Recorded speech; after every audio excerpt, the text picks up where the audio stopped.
So my favorite handheld console has got to be the Nintendo Switch. The main issue with the Switch for me is that it's not pocketable. So you can't just put it away whenever you want. You have to have a large carrying case or just awkwardly carry it around, which isn't ideal if you want to just, keep it on standby to play. In a recent video, I compared two of the cheapest emulator handhelds that I was able to find on Amazon. The Game Player and the Powkiddy v90. So I kind of had a showdown between these two handhelds in a recent video, and I came to the conclusion that between the two, even though they each had their own pros, like this one come with more games and having an analog stick, the Powkiddy was my favorite, as far as quality and what you get for the price. In this video, I just want to take a further in-depth look at the Powkiddy v90 and give some more thoughts on it, and just an overall dedicated review to the Powkiddy v90. So starting off with the box for the Powkiddy, there's not really much going on here. I already talked about the Powkiddy a little bit in that video comparing the handhelds, so I'm not going to try to repeat myself too much. So you're working with your, like your SD card slot, USB-C port, headphone jack, all the basic stuff. All that comes in the box is the handheld and USB-C cable, which USB-C is phenomenal for these handhelds, and that's the direction that everything's moving. Without further ado, here is the Powkiddy v90 handheld. The main appeal to me for this handheld was that it's pocketable. You can close it, put it in your pocket, and then the screen won't get messed up. None of the buttons will get pressed. It's just, it folds, it goes in your pocket. It's fully pocketable. It resembles a Gameboy Advance SP, even with where the logo is up top. But, it's going around the unit here. We have power with our SD card slot. It comes with a 16 gigabyte SD card, the particular model that I have. You may get one with more or less storage, but this one has 16 gigabytes. Come around to the back, you have dual trigger setup on the back here, and you have a lanyard loop. You have a full volume wheel instead of buttons, which is quite nice. And then, of course, the USB-C port for charging, which is phenomenal. Absolutely love it. And then the headphone jack. If you come around to the back, the Powkiddy just takes a certain variation of Nokia phone batteries. So you can get larger capacity batteries, or just get, multiple batteries to swap in and out. So you can get batteries that last you a few more hours that still fit in this slot. So that's pretty nice, since they're just reusing hardware, from old Nokias and stuff.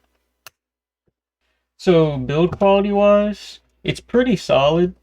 Now, it's nothing compared to, say, the Ambernic handhelds or anything that are way out of this guy's price range, like $100+. So just as far as how it feels and the hinge and the plastics used, I'd say it's built pretty similarly to, say, Nintendo DS Lite. Even though it resembles a Game Boy Advance SP, I feel like that had like some thicker plastic to it and made it a little more substantial. This just kind of feels like a DS Lite, even with like the finish on it and everything. It is a cheaper plastic. If you look closely, there's some blemishes. Like there's a square here where part of the display is, I'm pretty sure. So it's like a thinner piece of plastic right there. Plastic's like semi-translucent, which I don't think that's intentional. I think it's just a thinner, cheaper plastic. But overall, it feels good. The hinge is really stiff. So the screen clicks there, but you can flatten it out like that if you're a weirdo, I guess. But, options. It does stop at whatever position. So if you just want to like have it like this, but most people, you just click it to the first one and play it like that, Alright, so let's boot up the Powkiddy real quick and I'll ramble on about it a little more. So the Powkiddy comes preloaded with this software here.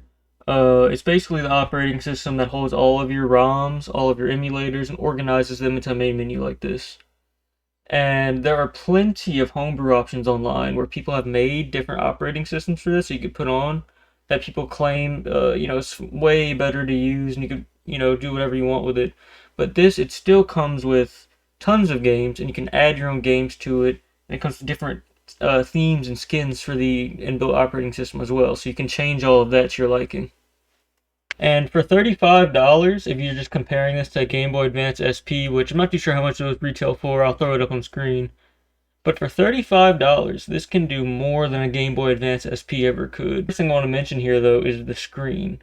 The screen is absolutely phenomenal. I'll, go back to screen a couple times in the video, but, so the resolution of the screen, I'm going to just put it right here. Don't know off the top of my head. It's not a super high resolution screen, right? But it's meant to play retro games. You don't need a 4K screen playing Game Boy or Super Nintendo Entertainment System. Like, this is basically all the resolution that you need. And the viewing angles on the screen are pretty good. So you see that the screen still retains all of its colors for the most part. It's pretty bright, and it's a really sharp screen for this size. I believe this is about a 3-inch screen. So if you bumper over to the second tab over from the games, you'll get to the homebrew tab, where they have all kinds of different homebrew games and applications that people have made to run on this hardware. So if you scroll down through the list, one of my favorite ports is there's a port of Quake 2. Now, me personally, I wouldn't think that Quake 2 is a game that would run natively on a Game Boy, or much less a Powkiddy v90 here. But it runs, and runs pretty well. This is an unofficial port. It's just kind of a mock-up of what the console can do. But so let's get into the game here. Just gonna put it on easy, why not?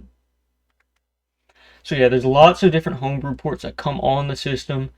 And you obviously can add your own. There's plenty that people have put online to add to this system, but this is just what it comes with. This is a Quake 2 running natively on the Powkiddy v90. Now, we're getting a solid, feels like 20 to 30 frames a second. Definitely not, performance level gameplay like you get on a computer or anything. But the fact that it's able to run this is fascinating. And obviously there's different apps that you can add onto it, like Quake 2. This is just one of the homebrew ports, but this is got to be one of my favorite ones, to be honest with you. So moving on from the homebrew, let's go try some other stuff. So if you come to this tab all the way to the left, cycling through the bumpers on the Powkiddy v90, there's just a bunch of different, almost like computer applications that comes with it, right? So you have a file utility, a media player, WizWrite, file explorer again. See what a WizWrite is. We have this pretty cool graphic here for a WizWrite. I'm pretty sure this is just like a Word document type thing. Not too sure. Alright, so yeah, there's a little blinking thing up there, like I'm typing. But I'm pretty sure the intended purpose of this is you can plug in a USB-C dongle and type with the actual keyboard. Now, why in the world would you want to type up a document on a Powkiddy v90? I don't know. It's a novelty. But, you can do things like that. I'm not sure why you'd want to, but yeah, there you go. And then another thing to point out is there's even a port of Wolfenstein 3D in the homebrew section, just to show kind of like what this thing's capable of. But, yeah. So it seems like this is basically the entire game ported over. So this, unlike Quake 2 earlier, feels like it's running at probably close to 60 frames a second. Like, this is way smoother. And yeah, like, I don't know why you'd want to play Quake 2 on a Powkiddy, but you can. Runs it pretty well, honestly. But the most important thing is retro game emulation. For the sake of the video recording, I'm going to keep the system muted and just talk over it. But at the end, I'm going to have videos of the system just, on standby, having, music playing out of it, just so you can take a listen to it. But I'm not going to have the speakers on while I'm talking, just for the video's sake. So there's lots and lots of different consoles on here, right? So you can play pretty much anything from Game Boy, the original Game Boy, all the way up to the original PlayStation, graphics-wise. And there's lots of stuff in between. So I think what would be appropriate to play, considering that this is a Game Boy Advance SP clone, would be some Game Boy Advance games. So let's just try Super Mario Advance 4, just to test out some of the Game Boy Advance emulation. Super Mario Advance 4, Super Mario Bros. 3. Alright. So it looks like I have Mario Bros. Or Super Mario Bros. 3. Let's just play Super Mario Bros. 3.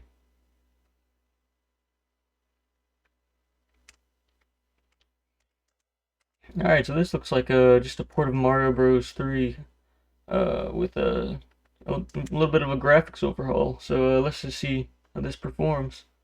So if you press this button, no matter what game you're playing or what emulator you're using on the Powkiddy, it brings up this menu with graphics options, save state options, input options, cheat options. It's basically the emulator's menu, right? You can pick whether you want full screen or original scaling. If you want a more retro type look, you could pick original scaling. I'm just going to leave it on full screen for now. And then there's save states, so that you can save games that normally aren't, savable. This is really important on like the original NES and stuff. And then there's like a cheat menu, which I'm pretty sure it works similar to the Game Genie, where you just put in codes and it manipulates what happens in the game. So you could probably get like moon gravity and things like that. Alright, so we're in the first little world here of Super Mario Bros. 3 and Super Mario Advance for the Game Boy Advance. And we don't have a frame rate counter in this specific emulator, but this feels, like it's pretty much locked to 60, which, should be expected since this is an older game. But with the other emulator handheld that I tried, there were games that it couldn't run at full speed. But yeah, this feels like it's running at full speed, and it's Super Mario Bros. So yeah, see, can't blame the handheld for that. But oh well. Just to give a little more context for performance, this is Donkey Kong Country 2 for Game Boy Advance. Just to show how it performs a little more. So this is another game that I honestly find myself playing quite a bit on the Powkiddy. So the Powkiddy is very, very good with Game Boy Advance emulation. Of course, anything before that as well. NES, Super NES. But I feel like Game Boy Advance emulation is what it was made for. Of course, it looks like a Game Boy Advance. SP specifically. It has an amazing screen that it honestly rivals the AGS 101 models of the Game Boy Advance SP that had the nicer screen. I feel like this is even nicer than that. It's the nicest screen that I've seen on a budget handheld. Obviously, you could spend some extra money and get one with a nicer screen, but you'll be spending over $100 at that point. And this handheld goes for $30 to $40, and the screen is one of the crispest and sharpest screens that I've seen on a budget handheld to date. Just for a frame of reference, I'm going to cut the lights out just to show the screen off a little bit more. Alright, so I have all the studio lights cut off. As you can see, the screen is extremely bright on the Powkiddy v90. This is another one of the reasons that it's my favorite little handheld. Even in direct sunlight, you can still see what's happening. And now, obviously, you can see it's putting a little bit of a glare on the camera. It's just that bright. Like, it's honestly extremely bright, but at the same time, it retains the crispness of the game that you're playing. Okay, if this isn't enough of a sign, if you're looking for a budget handheld to go get the Powkiddy v90, I don't know what it is. It's honestly an amazing little handheld for the price. It's only about $30 to $40. And it can do even more than the Game Boy Advance SP that it's based on. You can run original Nintendo, Game Boy, even up to PlayStation 1, which I'm going to show off in a minute here. One thing I've yet to mention is the stereo speakers on the bottom of the device. Now, I don't know if they actually play in stereo, but both speakers do work. So I'm not too sure if it's left and right if you're playing a newer game like a PlayStation title, or if they just play mono through both of them. I'm not too sure how it works for this in particular. But, the speakers are really, really loud. I'm going to do a test for that in a minute. But first, I want to show off some PlayStation 1 performance. Alright, so new game. We're just going to pick beginner, why not? Hard or easy? Interesting. Whatever, let's pick easy. Alright, so here's the first look of Resident Evil 1 running natively on the Powkiddy v90 here. I don't know if this is running at full speed or not, but for a PlayStation 1 era game, most of those games would hardly run at 20 frames a second. So this looks like full speed to me. So if you want to load, say, Final Fantasy VII on here, or any ROMs like that, you definitely can, and it seems like it would be playable, because it's running this perfectly fine. I'm not too sure what's happening, we're still in a cutscene here, but obviously, it's running it, so... Oh no, this is gameplay, okay. Let's play a little bit of Resident Evil, I guess. Not too sure what I'm doing, but yeah, I'd say this is probably like a solid 30 frames a second. Just like barely a pixel over there, I could barely see where I'm going.